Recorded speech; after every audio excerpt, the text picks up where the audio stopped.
Right, so good evening, everyone. This is really Sunday night what we're looking at here, but I want to make this post for Monday morning. I wanted to begin tonight by looking at the rainfall over the Carolinas. One of the things that was a concern, especially late in the afternoon, was thunderstorms over southern Alabama, moving into western parts of Florida, as well as parts of southern Georgia. And what we saw earlier was actually severe weather, um, likely involved with this initial line moving across Florida currently. We can see around Brunswick and South Georgia, extending south and west here towards Lake City. Likely some thunderstorms there moving into the state of Florida. Likely affect Jacksonville overnight. But if we were to take a look at the current severe weather in this area, let's go ahead and kind of blot out marine, flood, any other winter advisories. And we can see that the severe thunderstorm activity is over. Uh, One of the things we saw was probably between 7 and 9 p.m. Sunday evening. We expected that severe weather to start dying down. And what we have here is just a regular thunderstorm activity over northern Florida this evening. Now, back further to the west, we have showers. We have another line moving through South Georgia and Florida overnight. We also have this area of rain over South Carolina. Now, even though it's not clearly showing up here on the map, some of these areas are below freezing in South Carolina, so there could be some freezing rain around the Columbia area. Also points to the north. We can see temperatures hovering around 32, 33 degrees overnight, so that could be an issue for people that live in this area. Now, further north and to the east, we can see as we get into North Carolina, kind of ignore this 14-degree temperature here. We know that's probably way off the mark there. But much the same here as we get towards Fayetteville. Again, temperatures hovering around 32, 33 degrees overnight before that really cold air moves in behind the rain. So, is there a chance of additional freezing rain overnight? Yes, especially over in the Raleigh area. We have lighter precipitation here, but again, lighter precipitation is usually more effective at accretion, not only on raised surfaces like power lines and trees, but also on pavement, bridges, overpasses. Those can be highly affected by light freezing rain. One thing we're not completely certain about is this low level moisture that's over the Carolinas, whether that will linger overnight and provide additional, let's say, travel difficulties as that cooler air begins to move in to the region. Now, as far as snow shower activity in the mid-Atlantic, a lot of it's going to be limited to, let's say, orographic lifting on the western side of the Appalachians. Places like Pikeville, again, that we saw change to rain during the day Sunday. We're now seeing some snow shower activity, and temperatures have fallen back into the lower 20s there. The same thing is going to be true as you move into West Virginia around Summersville. Again, lighter amounts of snow. We're talking about maybe an additional coating in most areas here in the mid-Atlantic. Now, as we move further to the north here, let's say towards New York State, the snow is starting to wind down here as well. Let's actually put this in motion to get a good view of the storm here. And we can see in New York State in particular how the snowfall rates have really subsided over the last hour or two. And in fact, when you look at the blue on the radar, it's become more broken over time. The heaviest amounts of snow are now confined to far upstate New York, probably with some lake enhancement off of Lake Ontario, again, as this precipitation shield kind of moves from west to east overnight. Also, heavier precipitation over northern Vermont, northern New Hampshire, extending eastward into Maine. Again, some brutal temperatures in Maine currently, 2 and 3 degrees. But in general, over the Northeast, temperatures have been in the single digits for the entirety of the storm, except for places like Boston. Again, we're seeing temperatures still rather cold there, 12 to maybe 14 degrees in general. Around the northern part of Boston, What is kind of cool here is to look at the contrast between, let's say, just to the north and west of Boston and places point south, get to Quincy, also Brockton, places like that towards Plymouth.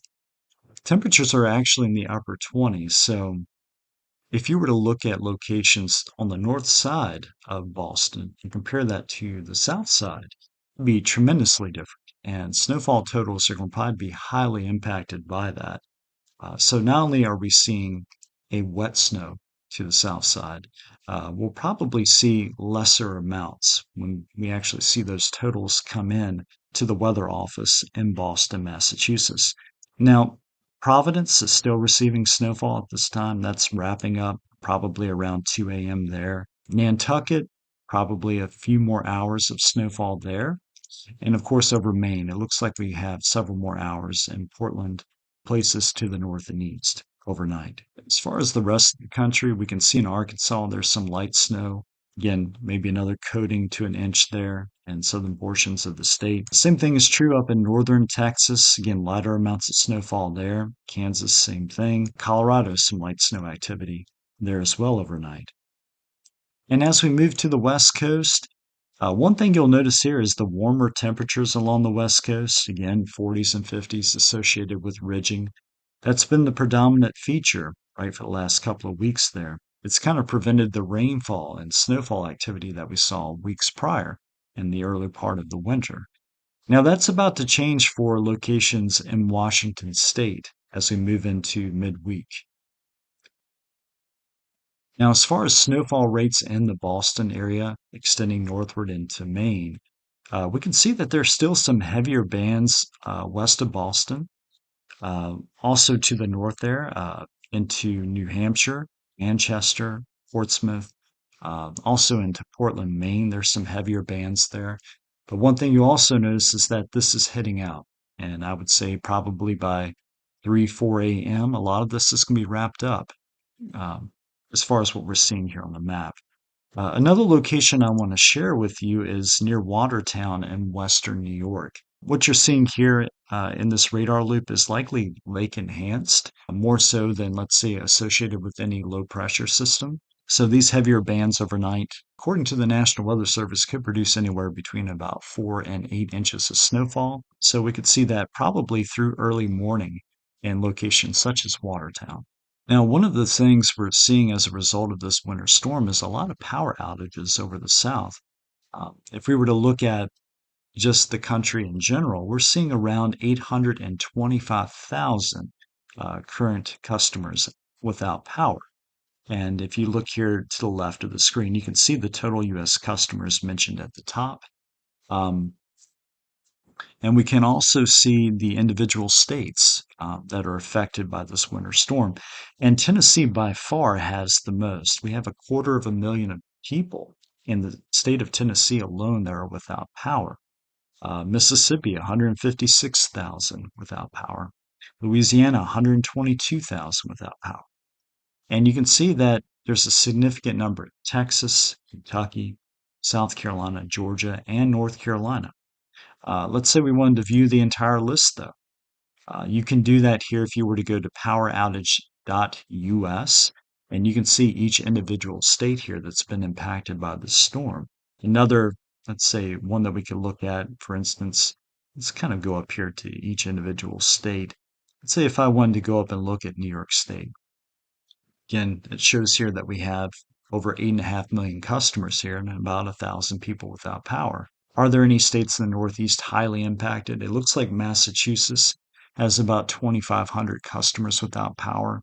By comparison, they have about 3 million customers there in Massachusetts. But in general, over the Southeast, the Southern Plains, of course, that's where we saw the highest impacts. And that was due to the high amounts of freezing rain we saw with the storm.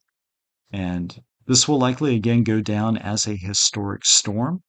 And part of the reason I think it's going to be considered historic is the cold air that's moved in to the region. That's going to be one of the things we discuss here as we get later in the video. Now, this is the European model, basically through next Saturday, and this is going to be starting at 1 a.m. on Sunday.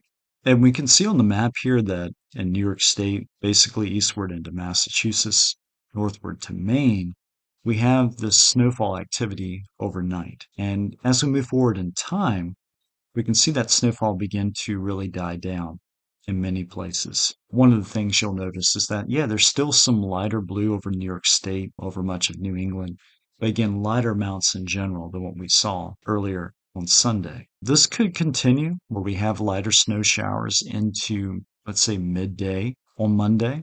And there's even some heavier snowfall that could, let's say, redevelop over Vermont and New Hampshire as that low really cranks up off the coast. Again, many locations are going to be finished with the snow at this point, but we could see some additional accumulations in Vermont and New Hampshire in particular as that low really cranks up.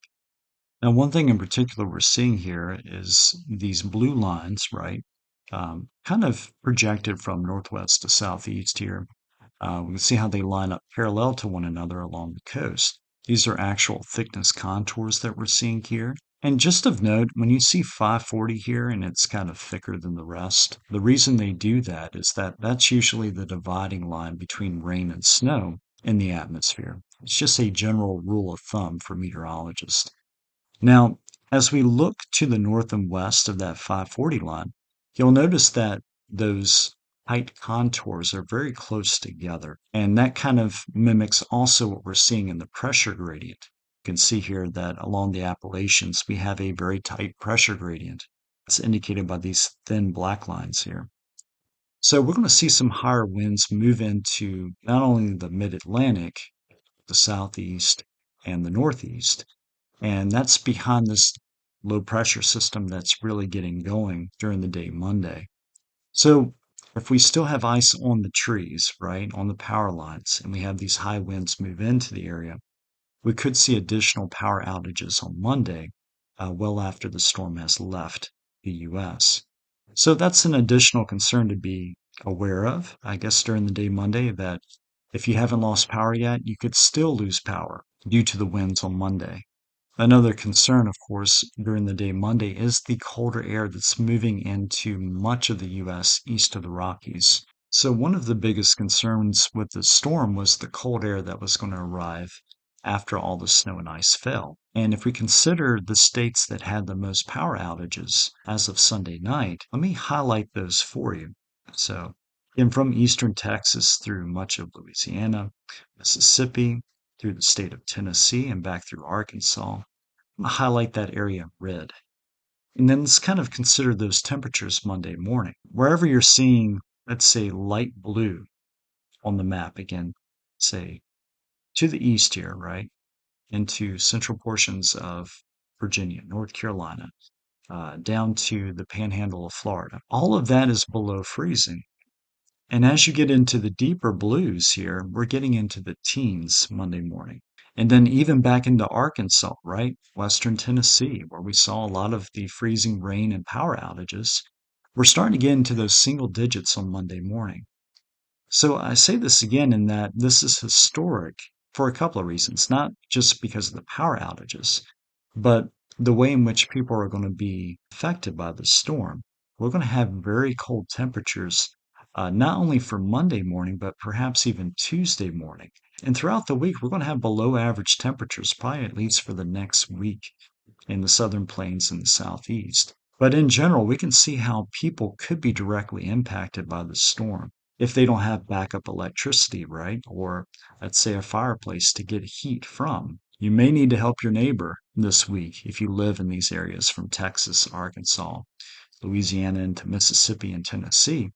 Again, a lot of people are not going to have power, and of course, not everybody's going to have the means to prepare for such an event. And there will be people that, of course, chose not to prepare as well. But again, it's something we need to consider. People might be struggling this week as a result of the storm. Now, again, these places are not the only places being affected by the cold air. We can see temperatures well below zero here up in Minnesota. So we'll kind of highlight that area here, Wisconsin, extending into southern Canada, can 10 to maybe 25 degrees below zero Monday morning. These temperatures, of course, are continuing to head east with time. So let's just kind of track forward to Tuesday morning briefly. And we can see that cold air is now extending over the mid-Atlantic. Let's kind of clear this here for a moment. Over the states of Virginia, Pennsylvania, Ohio, where you're seeing that purple is below zero temperatures Tuesday morning. And again, that's very cold air, likely a little bit of wind accompanying that as well. And that extends into the northeast, all the way down to the Gulf Coast. I think this is important to note here. All the areas that will be below freezing Tuesday morning. And this is amazing. Basically, all the way to the west coast, to the east coast, we're going to have below freezing temperatures Tuesday morning. Now, we have some important exceptions, right? If you live in Los Angeles, San Francisco, up to Seattle along the west coast, you're going to likely experience temperatures in the mid 40s, right? When you wake up Tuesday morning. So it's not going to be universal here where we have below freezing temperatures. But in general, when you look at this map, it's just amazing how cold the United States is early this week. And for locations east of the Rockies, it's going to stay that way, uh, at least through next weekend. So let's kind of shift gears here and go back to the forecast map. And what I want to do now is kind of play this forward and see what's going to happen in terms of precipitation as we move through the week. Now, in general, as we move into Tuesday, Wednesday, we're seeing snow shower activity off the Great Lakes, just downwind of the Great Lakes. Again, certain bands could set up where we have 3 to 6 inches in general. One of the things we're noticing this winter season is that lakes such as Ontario are beginning to freeze over. I don't think that was necessarily the case last winter. So in general, this winter has been colder, I would say, than what we've seen in the last 5, maybe even 10 years for the Northeast. Now, besides the snow shower activity that we're seeing in the east, we're also seeing some rainfall move into the west coast of California. This is mainly above San Francisco Bay, extending into Portland. And as we move forward in time there, we can see some snowfall activity in the southern Cascades. So as we're getting into Oregon, the higher mountains of Northern California, also some moderate, light to moderate rainfall along the west coast here. Again, this is extending into Seattle. Now, as far as this continuing to add up with time, we can see that there are some light snow, light rain showers continuing in Northern California, parts of, let's say, Washington State, parts of Oregon, but we're not seeing necessarily like an atmospheric river type event here. We're seeing mainly precipitation on the lighter side through the early part of this week. But as we move forward in time, let's say as we get into Thursday, Friday timeframe, we're starting to see a heavier bout of precipitation move into the northwest.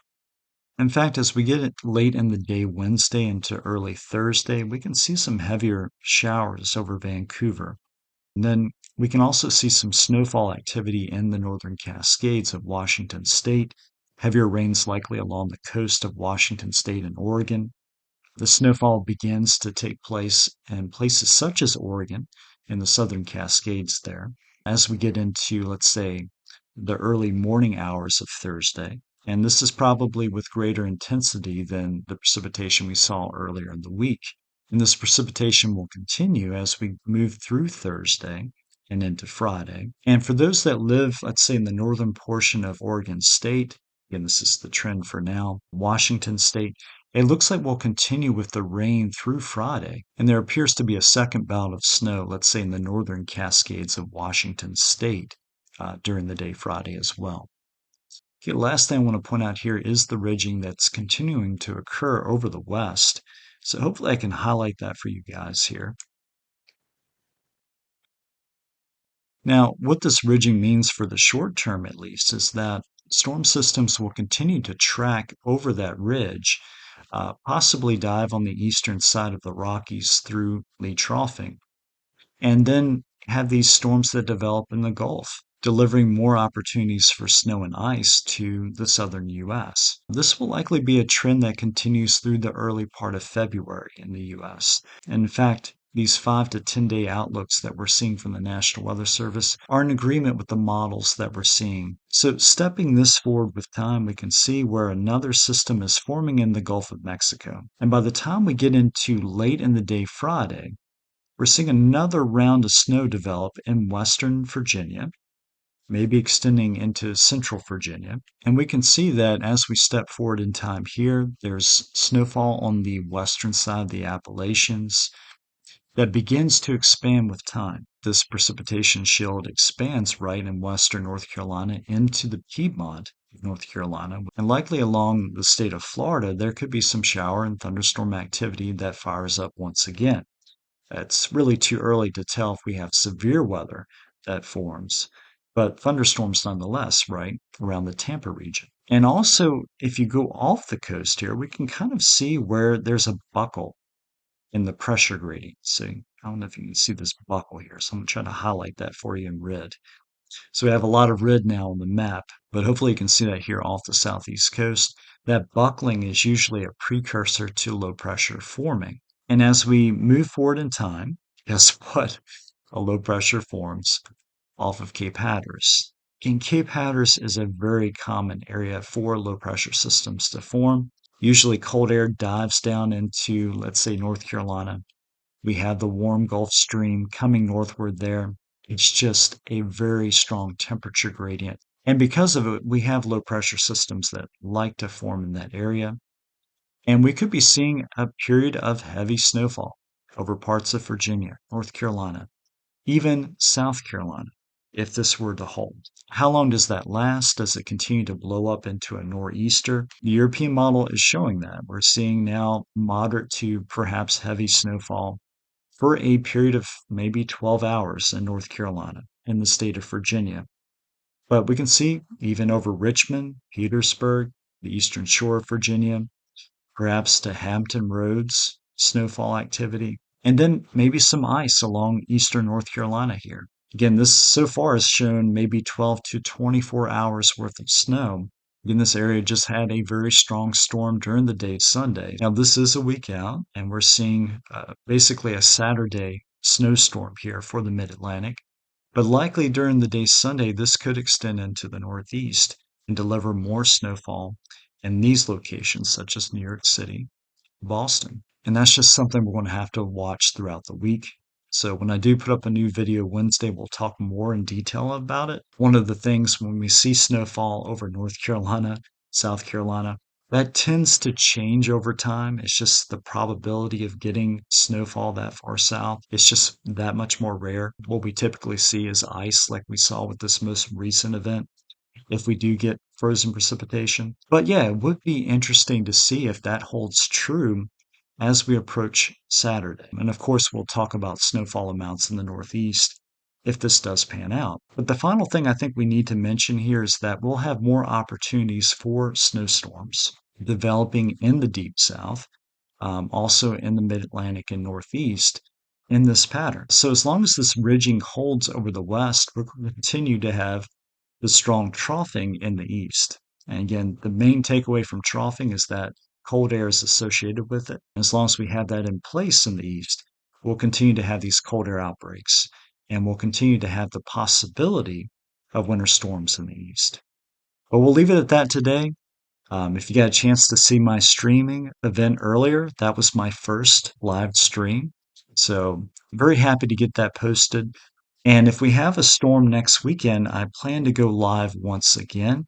I love winter weather, so any opportunity to do a live stream for such an event, I'm going to try to be a part of it. So until Wednesday, I hope you have a great early part of your week and hope to see you for the next video.